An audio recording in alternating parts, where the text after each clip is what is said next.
জুবিন গাৰ্গ আমাৰ মাজৰ পৰা নোহোৱা হোৱাৰ এমাহ সম্পূৰ্ণ হ'ল, কিন্তু আজি কপতি জুবিন গাৰ্গৰ যি ন্যায় প্ৰদানৰ যিটো প্ৰক্ৰিয়াটো যি ধৰণে আগবাঢ়িব লাগিছিল, কিন্তু আজি কপতি আগবঢ়াটো আমাৰ পৰিলক্ষিত হোৱা নাই। আমি আপোনালোকৰ সংবাদ মাধ্যমৰ জৰিয়তে SIT, অসম চৰকাৰ, CID যিবিলাক ইনভেষ্টিগেশ্যন এজেঞ্চি আছে, এই এজেঞ্চিসমূহক আমি দাবী উত্থাপন কৰিছোঁ যে জুবিন গাৰ্গৰ ন্যায় প্ৰক্ৰিয়াটো কোনো কাৰণত লেহেমীয়া হ'ব নোৱাৰে। জুবিন গাৰ্গে অতি শীঘ্ৰে ন্যায় পাব লাগিব আৰু অসম চৰকাৰখনে বা BJPয়ে যি ধৰণে এই গোটেই জুবিন গাৰ্গৰ যিটো ইছ্যু, এই ইছ্যুটো ডাইভাৰ্ট কৰিবলৈ অসমৰ মুখ্যমন্ত্ৰীজনাই তেখেতে নক'বলগীয়া কিছু কথা বতৰা তেখেতে কৈ আছে যে এইকেইদিনত তেখেতে মিঠাতেলৰ ৰাজনীতি তেখেতে কৰিছে, এইকেইদিনত তেখেতে অৰুণোদয়ৰ কথা কৈছে বা সিদিনা হিমন্ত বিশ্ব শৰ্মা ডাঙৰীয়াই কৈছে যে তেখেতৰ সম্পত্তিয়ে নাই। আচলতে ৰাজ্যৰ মুখ্যমন্ত্ৰীজনৰ মুখত এই ধৰণৰ কথা বতৰা এই পৰিস্থিতিত শোভা নাপায়।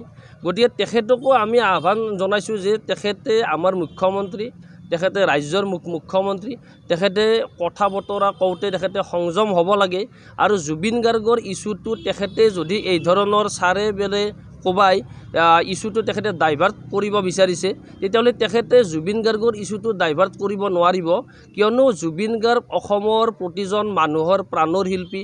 জুবিন গাৰ্গ অসমৰ প্ৰতিজন মানুহৰ ঘৰে ঘৰে জুবিন গাৰ্গৰ যি মৃত্যুৰ যিটো এটা দুখ, সেই দুখ মৰ্মবেদনাই আজি কপতি দহি আছে। গতিকে জুবিন গাৰ্গৰ এই গোটেই কথাটো তেখেতৰ এই ধৰণৰ কথা বতৰা কৈ ডাইভাৰ্ট কৰিব নোৱাৰিব। আৰু সিদিনা BJPৰ জিলা অসমৰ যিজন সন্মানীয় সভাপতি তেখেতে কৈছে যে আমিও জুবিন শীৰ্ষক তেখেতসকলে এটা শ্লোগান তেখেতসকলে দিব বিচাৰিছে। আচলতে জুবিন গাৰ্গ সকলোৱে হ'ব নোৱাৰে। জুবিন গাৰ্গৰ সত্তা এটাই অসমত, জুবিন গাৰ্গৰ সত্তা সদায় তেনেকৈ থাকিব। গতিকে তেখেতসকলে যি জুবিন গাৰ্গক লৈ জুবিন গাৰ্গৰ মৃত্যুৰ দিনটোৰ পৰাই তেখেতসকলে যি ৰাজনীতি কৰিছে, এই ৰাজনীতিৰ যিটো কথা বতৰা এই অতি শীঘ্ৰে বন্ধ কৰিব লাগে। জুবিন গাৰ্গৰ ক্ষেত্ৰত কোনো কাৰণত কোনো চুক্তিত ৰাজনীতি হ'ব নোৱাৰিব। জুবিন গাৰ্গে অতি শীঘ্ৰে ন্যায় পাব লাগিব। আজি আমি কেন্দ্ৰীয় সমিতিৰ আহ্বানত জাতীয়তাবাদী যুৱ ছাত্ৰ পৰিষদৰ নলবাৰী জিলা সমিতিও নলবাৰী চহৰৰ মাজমজিয়াত জুবিন গাৰ্গৰ ন্যায় অতি শীঘ্ৰে প্ৰদানৰ দাবীত আমি অনশন কাৰ্যসূচী হাতত লৈছোঁ।